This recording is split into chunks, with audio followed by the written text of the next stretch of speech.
வேதங்கள் மொத்தம் ஓதி யாகங்கள் நித்தம் செய்து பூஜிக்கும் பக்தி அதிலும் உன்னை காணலாம்.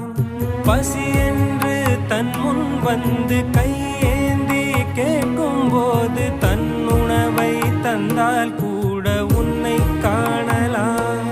உன்னை காண பல கோடி இங்கு வாரி இறைக்கிறார்கள்.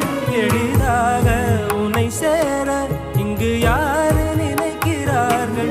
அலங்காரம் அதில் நீ இல்லை, அகங்கார மனதில் இல்லை. துளி கள்ளம் கபடம் கலந்திடாத அன்பில் இருக்கிறாய். உணர்ந்தேன் உனையே